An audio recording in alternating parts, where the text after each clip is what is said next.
งค่ะเนาะ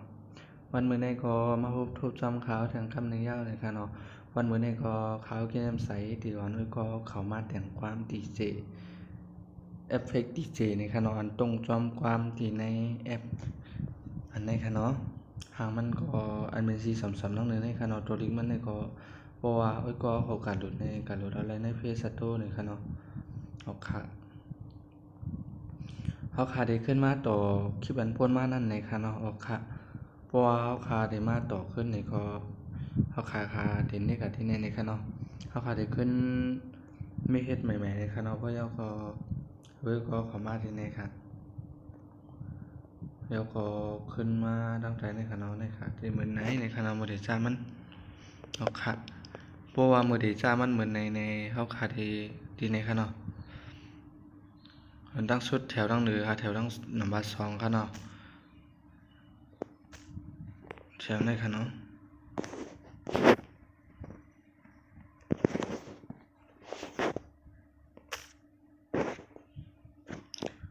แถวนัมเบอร์2นะแถวตั้งเหนือในค่ะเนาะนะครับเขาขาเนี่ยเขาขาค่ะเนาะมันได้เป็นไม่นานจังไหนในค่ะเนาะก็เขามาเนี่ยเป็นแถวนึงค่ะเนาะแถวนึงในค่ะพอเน็กแถวนึงยาวก็เขามาเน็กเป็นที่3ตัวในค่ะเนาะวันนี้ยาวขาดเลือกนัมเบอร์2ก็ได้ค่ะเนาะนะครับจะเป็นนัมเบอร์2เลยค่ะพวกเลยนัมเบอร์2ยาวเนี่ยเขาขาขึ้นมาปล่อยด้วยค่ะเนาะขาก็ขอได้มาที่ในค่ะเนาะ2ตัวตั้งแต่ในค่ะยกก็มาขึ้นในค่ะเนาะขึ้นคือเป็น5 ปากไปก็อะไรในค่ะเนาะอันนี้ก็ขาได้ขึ้นเป็น5 ปากไปค่ะเนาะ5 ปาก50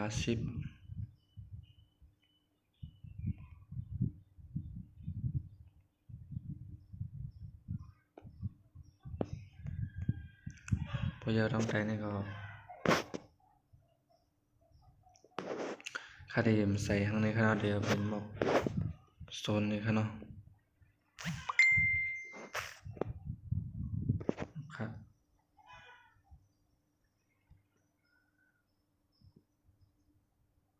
เดี๋ยวไล่มอกในนี่ค่ะเนาะพอยกก็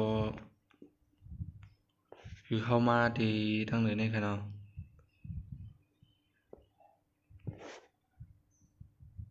อันนี้เอาเป็น10เอาเป็น6คนนี้ก็ได้ค่ะเนาะแถวนี้ค่ะเนาะแบบใดอันเขาขึ้นมาไกลนั้นอันเป็นทางเศร้านี่ค่ะเนาะเขาขาวเป็น6อะไรนี่ค่ะเนาะเอาค่ะพอยกออกมาดีทั้งเหนือนี่ค่ะเนาะ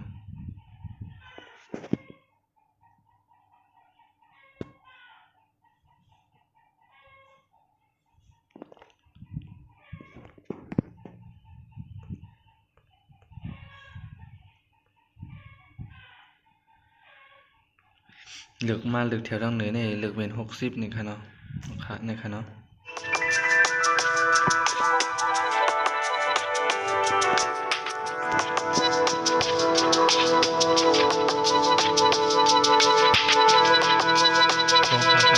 ยาวๆอยู่นะครับพูดธรรมะตรงนี้ครับนะครับได้ขึ้นตึกหมดนะครับ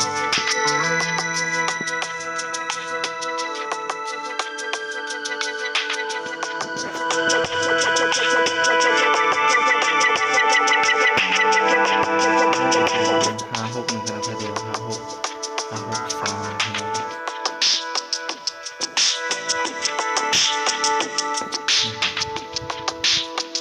เอาค่ะในไลน์มันนะครับ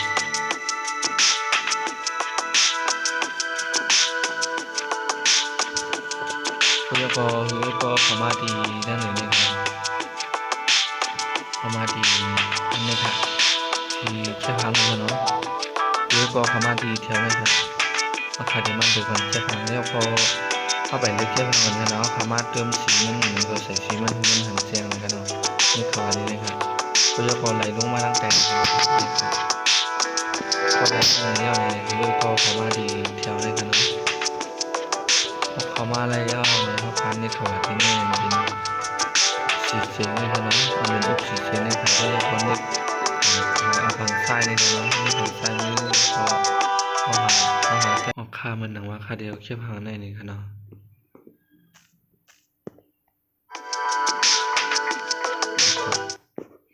พยก็ค่าได้เลือกเป็นเสียในคือมันเป็นสี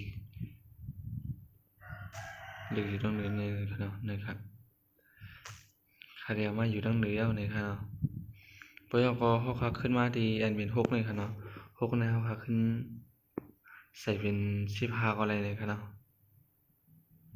ค่าได้ใส่เป็น15แบบเดียวนี่ค่ะเนาะนะครับ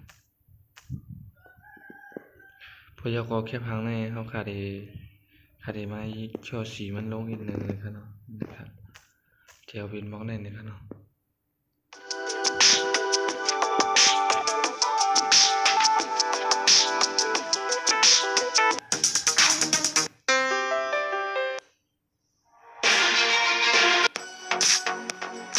นะครับเนาะบริเวณเชียงที่สีข้างในนี่ค่ะเนาะ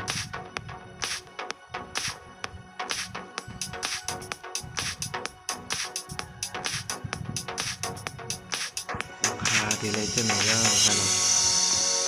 ลายมันก็ที่มีเจ้าไหนนี่ค่ะเนาะออกค่ะมันไหนก็ที่มีที่ไหนนี่ค่ะเนาะที่มีที่ไหนค่ะเพราะว่าเฮาเข้ามาที่ไหนยาวเนี่ยก็คือก็ได้มาเลือกวันที่ไหนค่ะเนาะในการที่ไหนค่ะเพราะว่านี่ก็ที่ไหนยาวเนี่ยคือก็เข้ามาเลือกวันแถวนี่ค่ะนะพอเลือกวันแถวในยาวก็เฮาขาก็มาเลือกอันทั้งในทั้งใต้นี่ค่ะเนาะมันก็ระยะนี่ค่ะเนาะเอาคาเต็มนิกนี้เอาคาเนาะไว้ก็ขอบอกว่านิกขวายาวเนี่ยก็ไปคือมันยาวอยู่ถุงไปออกในคาเนาะสังเกตว่าไปคือมันยาวอยู่ออกขวาในมันเดี่ยมไรนี่คาเนาะเอาคาตอนดักคลิปวันนี้ก็วนมาที่เป็นพรดีตอนดาวไอ้ก็เขาอยู่ในคาเนาะเจออันจ้าอันส่งเสียงวิดีโอนั่นในคาเนาะเอาคาไม่ส่งคาเนาะสังเกตว่าจากคลิปคาเท่าในนี่ก็อย่าลืมกดไลค์กดแชร์บันทึกกรรมในคาเนาะไม่ส่งคา